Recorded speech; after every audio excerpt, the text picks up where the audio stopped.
If you're trying to optimize your metabolism, you also need to be paying attention to your gut, because the gut does play a vital role in the health of your metabolism.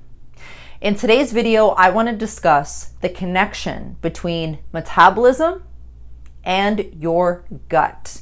So first things first, what we need to understand is how T4 converts over to T3 within the gut, because 20% of that conversion takes place within our gut. It doesn't sound like a lot, but it's actually very significant, because what do a lot of people end up having issues with? Their gut. So it ultimately does affect their metabolism as well. So there is a healthy gut bacteria that's actually an enzyme called intestinal sulfonase. And what this does is that this helps the conversions of the thyroid metabolites, T3S, which is T3 sulfate, that converts over to T3AC, acetic acid, which then helps with making T3, the active thyroid hormone. Now, when you don't have a healthy gut or you're experiencing some gut issues, here's what happens. When we have gut inflammation or gut's unhealthy, it's going to drive up our cortisol. It's going to drive down our active T3, which is going to affect our metabolism. And it's going to increase inactive T3, which is reverse T3. And for a lot of people who may be having symptoms of a downregulated thyroid, a lot of this could be stemming from the gut, because it can skew your actual thyroid panels, especially if you're not getting everything looked at. So most doctors, they'll just do TSH, T4, maybe T3. So it's important that you're getting all of these panels done, and you're especially getting reverse T3 done, because reverse T3 shows us the conversion rate from T4 to T3, and that ultimately controls our metabolism. But also, when the gut isn't in a healthy spot, it's also going to increase our TSH, thyroid stimulating hormone. And this isn't necessarily a good thing, because the higher the number is for TSH, the more unhealthy our thyroid is, because what TSH does, it sends pituitary, sends a signal back to the TSH and tells TSH how much hormone, thyroid hormone, to produce. So if this level is very high, it means it's off.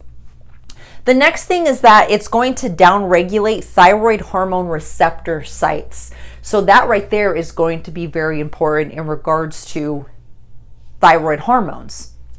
The next is that it's going to drive up reverse T3. Again, like I mentioned here, if T3 is high, or reverse T3 is high, then that means that there is a conversion issue between T4 to T3, and you have a slower metabolism. Also, what gut issues can cause in regards to the thyroid is it can increase your chances of autoimmune diseases that do impact the thyroid, such as Hashimoto's, Graves' disease, as an example. When you have downregulated thyroid functions, it's going to slow down the transit time. And once it does that, it's going to cause constipation, it can cause inflammation, it can cause infections, and it can also cause malabsorption. And that's not what we want. So in order to make sure that your gut is in a good spot, you need to make sure that you're doing the necessary things to keep that gut healthy, because your metabolism relies on it. So first things first, you need to make sure you're having daily bowel movements. If you are not having daily bowel movements, that is an issue. So keep that in mind. Another thing is that you want to make sure you're having daily fruits and vegetables. I always say at least two servings of fruit, 3 servings of veggies per day, because what these are, the fruits and veggies are the food for the healthy gut bacteria, and you want to make sure you're feeding those things. You also want to make sure that you're having a variety of quality of foods. That way you're getting different fiber sources because that also plays a role in this.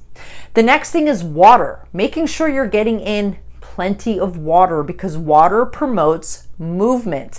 And then when we're talking about the gut, it's going to promote movement to also help us have bowel movements.